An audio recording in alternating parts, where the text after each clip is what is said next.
and wonder as to what really was behind the veil of separation, he spent most of his time about the temple at these teaching conferences. Throughout the Passover week, Jesus kept his place among the new sons of the commandment, and this meant that he must seat himself outside the rail which segregated all persons who were not full citizens of Israel. Being thus made conscious of his youth, he refrained from asking the many questions which surged back and forth in his mind. At least he refrained until the Passover celebration had ended, and these restrictions on the newly consecrated youths were lifted. On Wednesday of the Passover week, Jesus was permitted to go home with Lazarus to spend the night at Bethany. This evening, Lazarus, Martha, and Mary heard Jesus discuss things temporal and eternal, human and divine, and from that night on, all three loved him as if he had been their own brother. By the end of the week, Jesus saw less of Lazarus, since he was not eligible for admission to even the outer circle of the temple discussions, though he attended some of the public talks delivered in the outer courts. Lazarus was the same age as Jesus, but in Jerusalem youths were seldom admitted to the consecration of sons of the law until they were a full 13 years of age. Again and again during the Passover week his parents would find Jesus sitting off by himself with his youthful head in his hands, profoundly thinking. They had never seen him behave like this, and not knowing how much he was confused in mind and troubled in spirit by the experience through which he was passing, they were sorely perplexed. They did not know what to do. They welcomed the passing of the days of the Passover week, and longed to have their strangely acting son safely back in Nazareth. Day by day, Jesus was thinking through his problems. By the end of the week he had made many adjustments, but when the time came to return to Nazareth, his youthful mind was still swarming with perplexities and beset by a host of unanswered questions and unsolved problems. Before Joseph and Mary left Jerusalem, in company with Jesus' Nazareth teacher, they made definite arrangements for Jesus to return when he reached the age of 15, to begin his long course of study in one of the best-known academies of the rabbis. Jesus accompanied his parents and teacher on their visits to the school, but they were all distressed to observe how indifferent he seemed to all they said and did. Mary was deeply pained at his reactions to the Jerusalem visit, and Joseph was profoundly perplexed at the lad's strange remarks and unusual conduct. After all, Passover week had been a great event in Jesus' life. He had enjoyed the opportunity of meeting scores of boys about his own age, fellow candidates for the consecration, and he utilized such contacts as a means of learning how people lived in Mesopotamia, Turkestan, and Parthia, as well as in the far western provinces of Rome. He was already fairly conversant with the way in which the youth of Egypt and other regions near Palestine grew up. There were thousands of young people in Jerusalem at this time, and the Nazareth lad personally met and more or less extensively interviewed more than 150. He was particularly interested in those who hailed from the Far Eastern and the remote Western countries. As a result of these contacts, the lad began to entertain a desire to travel about the world for the purpose of learning how the various groups of his fellow men toiled for their livelihood. 3. Departure of Joseph and Mary. It had been arranged that the Nazareth party should gather in the region of the temple at mid-forenoon on the first day of the week after the Passover festival had ended. This they did and started out on the return journey to Nazareth. Jesus had gone into the temple to listen to the discussions while his parents awaited the assembly of their fellow travelers. Presently the company prepared to depart, the men going in one group and the women in another, as was their custom in journeying to and from the Jerusalem festivals. Jesus had gone up to Jerusalem in company with his mother and the women. Being now a young man of the consecration, he was supposed to journey back to Nazareth in company with his father and the men. But as the Nazareth party moved on toward Bethany, Jesus was completely absorbed in the discussion of angels in the temple, being wholly unmindful of the passing of the time for the departure of his parents. And he did not realize that he had been left behind until the noontime adjournment of the temple conferences. The Nazareth travelers did not miss Jesus because Mary surmised he journeyed with the men, while Joseph thought he traveled with the women, since he had gone up to Jerusalem with the women, leading Mary's donkey.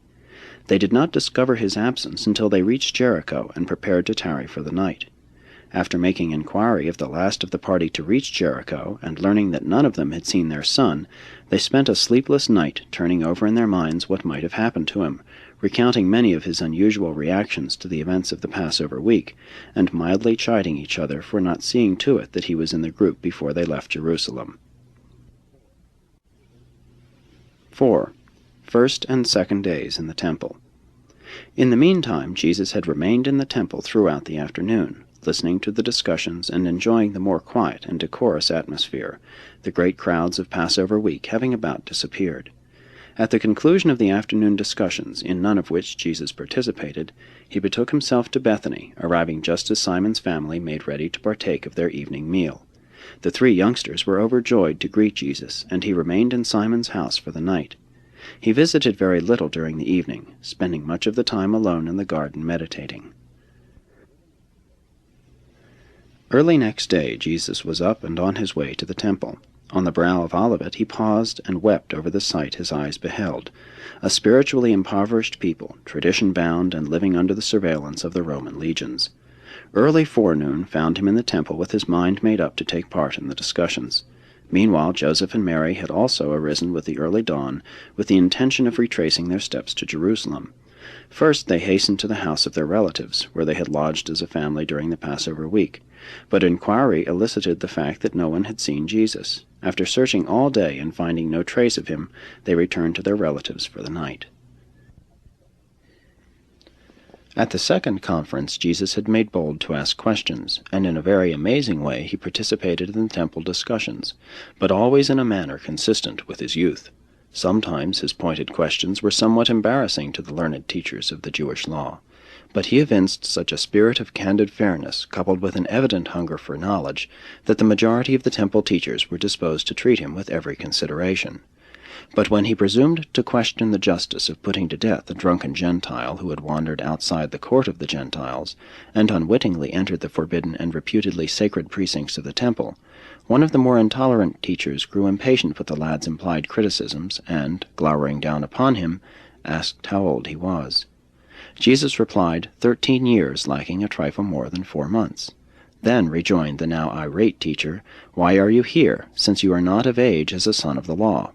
And when Jesus explained that he had received consecration during the Passover, and that he was a finished student of the Nazareth schools, the teachers with one accord derisively replied, "We might have known, he is from Nazareth."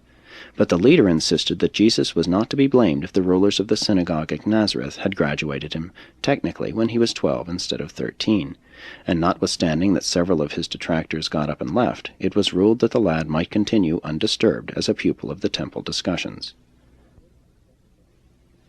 When this, his second day in the temple, was finished, again he went to Bethany for the night, and again he went out in the garden to meditate and pray. It was apparent that his mind was concerned with the contemplation of weighty problems. 5. The third day in the temple. Jesus' third day with the scribes and teachers in the temple witnessed the gathering of many spectators who, having heard of this youth from Galilee, came to enjoy the experience of seeing a lad confuse the wise men of the law. Simon also came down from Bethany to see what the boy was up to. Throughout this day Joseph and Mary continued their anxious search for Jesus, even going several times into the temple, but never thinking to scrutinize the several discussion groups, although they once came almost within hearing distance of his fascinating voice. Before the day had ended, the entire attention of the chief discussion group of the temple had become focused upon the questions being asked by Jesus. Among his many questions were: 1. What really exists in the Holy of Holies, behind the veil? 2. Why should mothers in Israel be segregated from the male temple worshippers? 3. If God is a father who loves his children, why all this slaughter of animals to gain divine favor? Has the teaching of Moses been misunderstood? 4. Since the temple is dedicated to the worship of the Father in heaven, is it consistent to permit the presence of those who engage in secular barter and trade? 5. Is the expected Messiah to become a temporal prince to sit on the throne of David, or is he to function as the light of life in the establishment of a spiritual kingdom? And all the day through, those who listened marveled at these questions, and none was more astonished than Simon. For more than 4 hours this Nazareth youth plied these Jewish teachers with thought-provoking and heart-searching questions. He made few comments on the remarks of his elders. He conveyed his teaching by the questions he would ask. By the deft and subtle phrasing of a question he would at one and the same time challenge their teaching and suggest his own.